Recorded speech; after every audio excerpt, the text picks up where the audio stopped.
Hello and welcome to my video. In today's tutorial I'm going to show you how to make this cute little shaker card, something with a little bit of a difference. So it's just a shape with like a little window cut out, and then I'll be using some DSP on the house. So there'll be very little stamping today, just really only the sentiment. So sit back and enjoy. I will be making today's one a little bit different. I'll be using a just a foil sort of card as opposed to this sort of sparkly silver one, and also I will be using a different coloured house from the DSP. So instead of stamping, I have actually used just the DSP, and this is the house.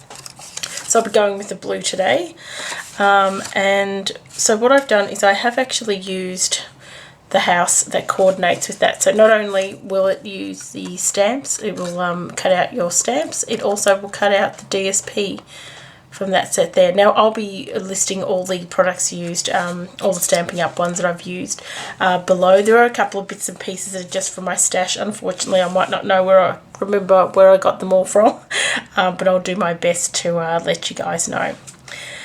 So let's get started. I'll pop this one here aside. So I've done a lot of preparation work just so we can sort of move through this, because I just didn't want to take up too much time with some basic bits and pieces. So first of all, starting with a card base, it will be a top opening card.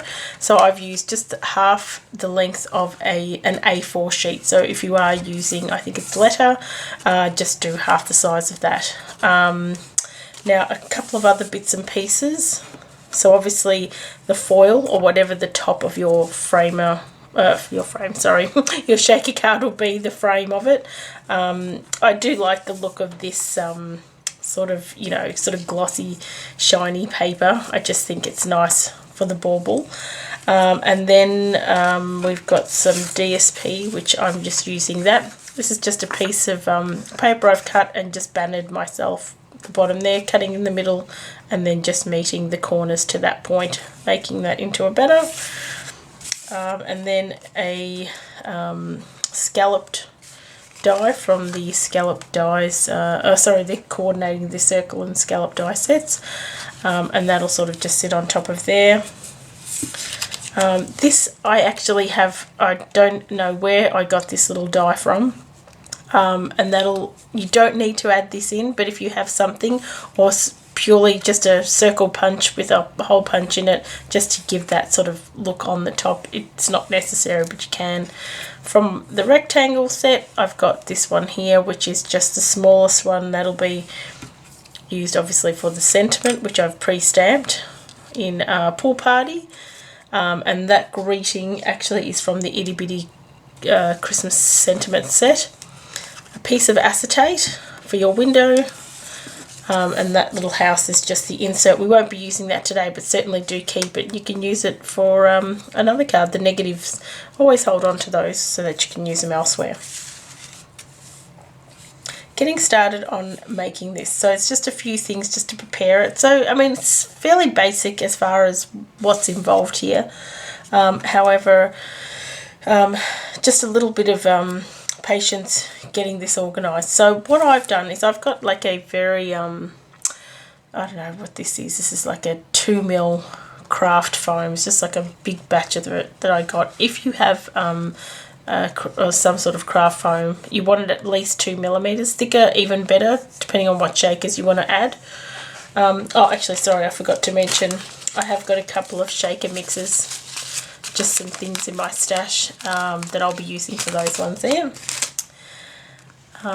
Sorry, getting back to this. So with this foam, so what I've done is I just had foam, and I've had some jack paper that I've put on both sides of that. Now I found the easiest way to do all of this so everything lines up. So basically what you'll want to line up is the frame, like so, as well as obviously the foam. So what I did is I taped together the house and the circle that I've used, and I will just tape that onto there, and run it through once. What you want to avoid is running this through multiple times, having that sort of piece cut out, because what it will do is actually squash it and squash it and squash it, so it won't give it any dimension. So I found after a few different attempts that is certainly the easiest way to go about it. And then when you're wanting to do your silver piece, you can actually just cut that out. Now I have actually also embossed this with one of our embossing sets here, which is the wrapped in texture, one of the ones from there. If you want to do any sort of embossing, do it after you've cut that out. Otherwise, as it passes through, it will actually flatten that whole design and just, you know, destroy any embossing you've done. Great, so I hope that all makes sense. Let's get started with the assembly. Now, shaker cards can certainly be a little intimidating because a few things can go wrong, and firstly, obviously, whatever shaker bits get caught inside. There are a few little tips after trying a number of different ways. I personally like to use foam, and I like to cut out the shape if I'm using some sort of unusual shape. However, you know, some people like to cut multiples, and either way will be completely fine. I just find it a little more time consuming that way. So always trying to find a quick and easy way to get things moving. So I'll just pop this together and then I can run through some ideas. So what I've done is I've actually just corner rounded, sorry, the bottom of those. You might not be able to see that. I think it just gives it a nice and cute little look. Then I'll just really be centering this maybe a little higher to the top than the bottom. Very easily just sticking that on. And then we'll have the base of this one here. So we sort of just want to center that as well, and I think I'll just add that on now. No, will I need to? Yep, I will do that. Sorry, just having a think about how I did this. So that's all good. So I'll just center that as best as I can. Perfect. Now, this is the tricky bit, is getting everything lined up. So I have that there. So the first thing we want to do is just take this bit out, leaving your house still intact. So that just gives it a bit more stability so it doesn't sort of move all around. So obviously what we're wanting to do is just center it in this piece here. A huge tip on this front is just to lift off this outer frame bit that's going to be stick down. So leave the backing tape on that house bit, and what you'll find is that it will actually not sort of move out of place. Just center that as best as we can. Oh, actually, what we might want to do before we do that, sorry. No, we won't do it now. Sorry, I'll just have a little chat here with myself. Let's just stick that down. So I was just going to mention about this bit here, but we can just sort of add it. We might add it just sort of there at the very end. We're just going to really use this top bit, not the whole thing. So,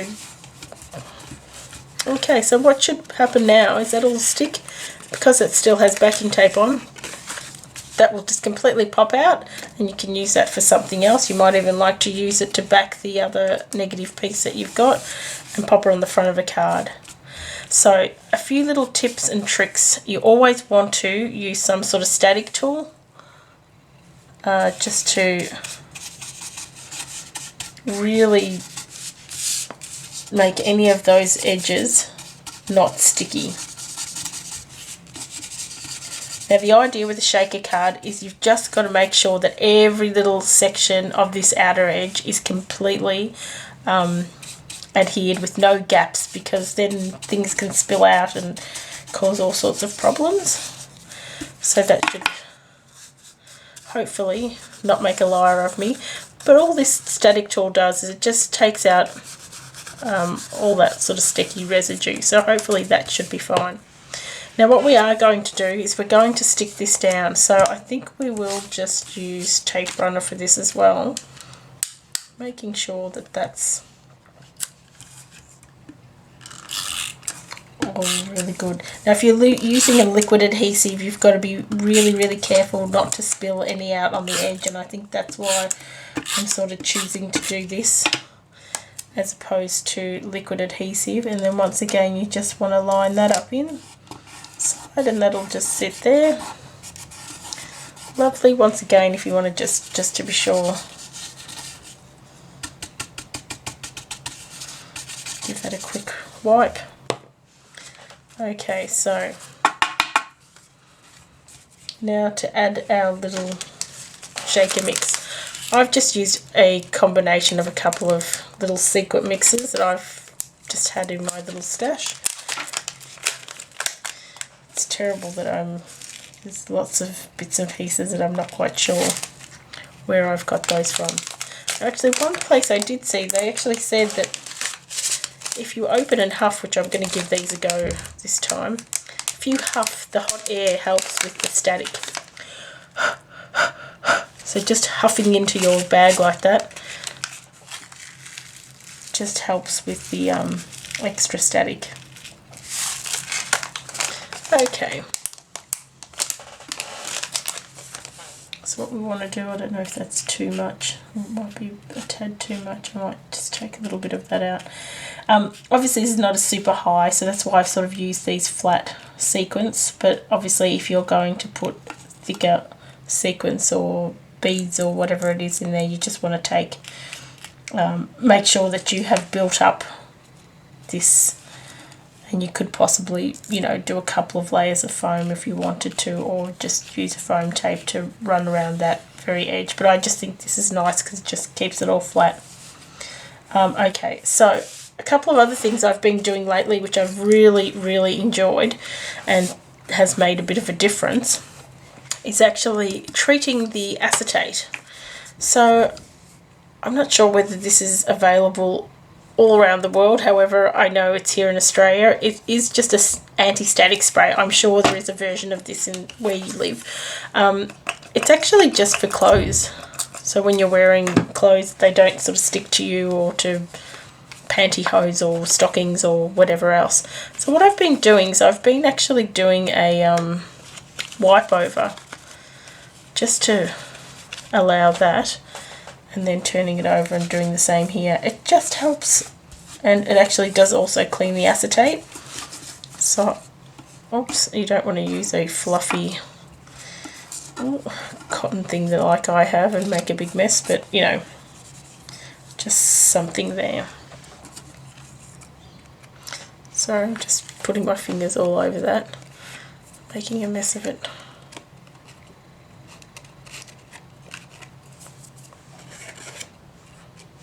Okay, that looks good. So what I will do, okay, so for the big, so then we've got this here, we just want to take that off.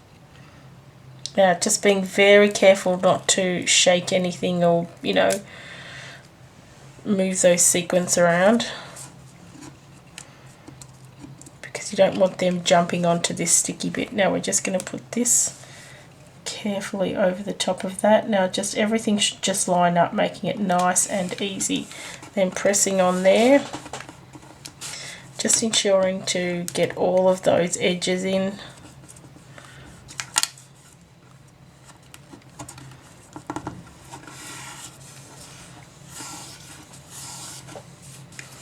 Which is great. Excellent. So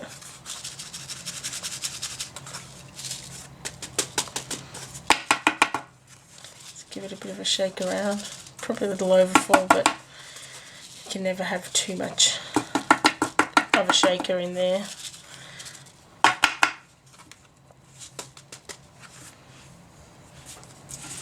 And then all we have left is to put on this one here. Now with this one here, I think I will actually use a liquid glue. Just makes it a little easier. Now actually what I just realised I have done, or haven't done I should say, is in the other card I had a little wreath. Now that wreath is also from the DSP, and there is a coordinating die that will cut it out so it comes as a stamp and then also as a wreath. So I'll just show you back in this one. And what I've done is I put that in there, and that was actually quite cute. So never mind. the choice is yours. You can put it in if you like. So we just need to pop that on. Just matching all of those up as well. I'm just going to put a block on that so that we can just ensure that that sticks. We just give it a couple of minutes just to stick, so that's great.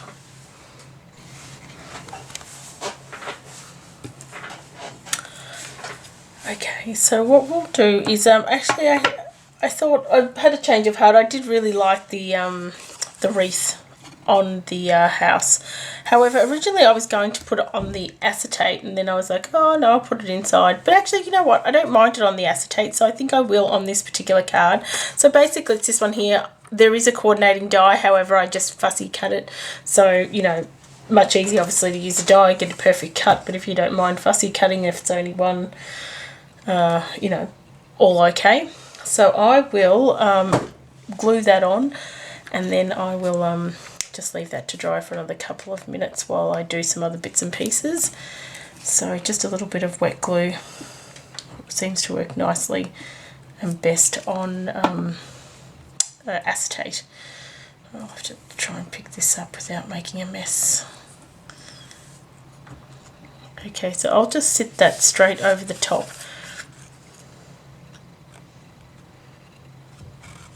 Of that one there. So it just sort of sits over that window. Just adds a little bit of fun onto that there, which is great. So I'll just pop that back there. So the next thing we did now, so I just had some white ribbon. It's just a 3mm white grosgrain. And what I'm going to do is I'm actually going to colour it in Pool Party so that it will coordinate back with my sentiment. So now I have a little piece of acetate here, so I'm going to just use that as a base, and then I'm just going to run my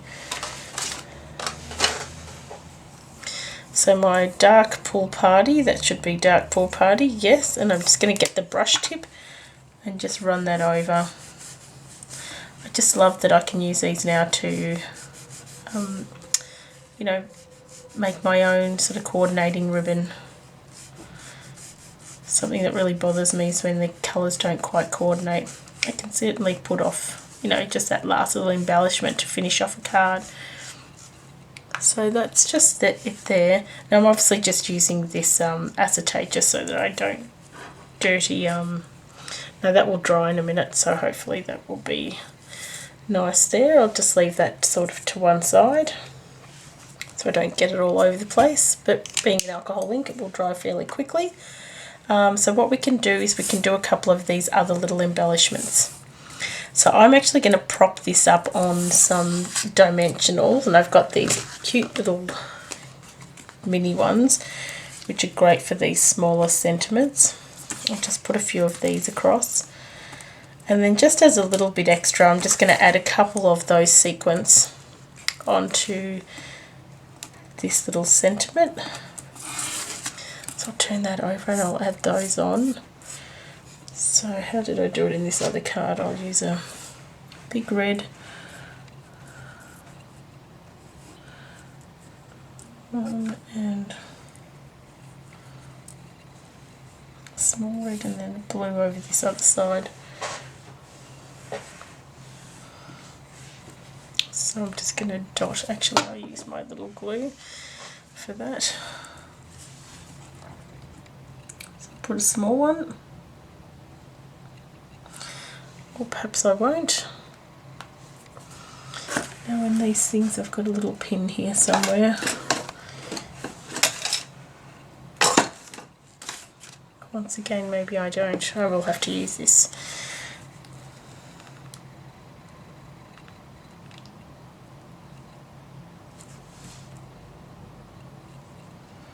In hindsight, I probably should have done this before I put on the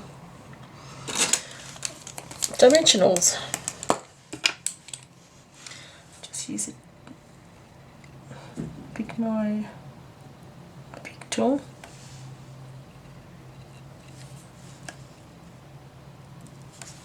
Add those on. These little sequins are quite cute. They've got a bit of a mirror finish on them, so they do have a nice little glare depending on what light you have them in.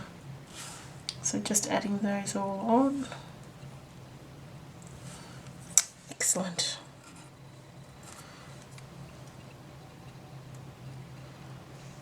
Perfect. Oops. Alright, so the last little bit will be to pop that on. So, oh, and obviously, sorry, the ribbon as well. What I'm going to do is cut it along this little edge here. See how it looks. We may not add it. You might not need it. I mean, it's just a little extra bit of embellishment.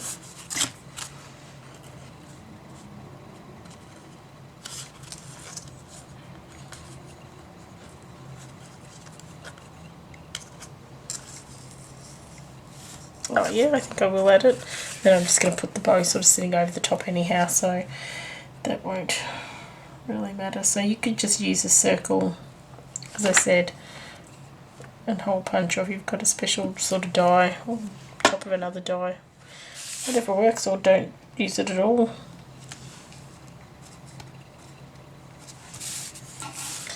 Okay, leave that for a minute. I'll put the sentiment on, so I'll just take off all these sticky strips. Move that out the road.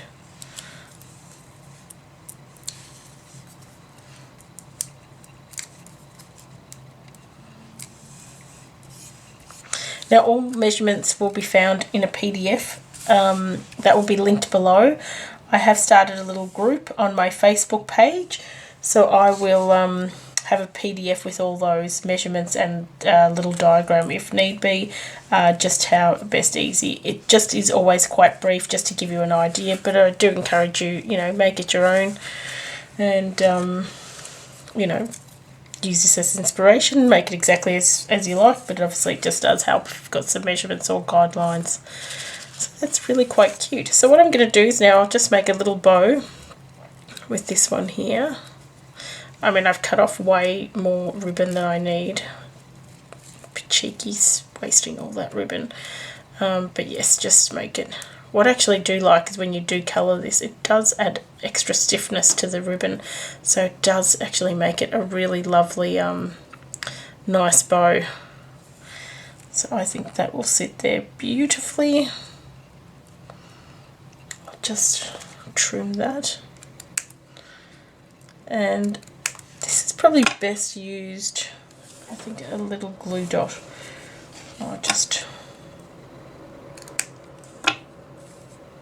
I'm just going to run a little bit more.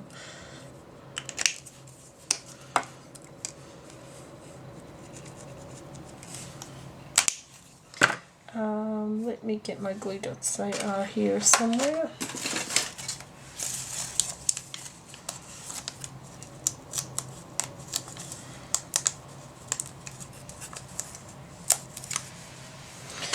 So when you need them really quite small, you can just, and actually I'll cut that in half, just roll them around just to make them into a nice little blob. Oh.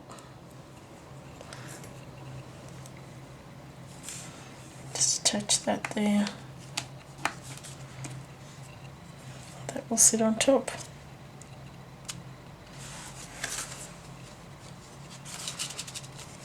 So there you go. A little shaker card with a little bit of a difference. I hope you enjoyed, and I'd love to see if you make any. Once again, as I said, in the description box you will see a link to my Facebook page. If you join my group on that page, inside the file tab there you'll be able to get some measurements. And I'd love to see any projects, any comments, please leave them. If you did enjoy this, please do subscribe and like this video, and I'll see you in the next video. Thank you.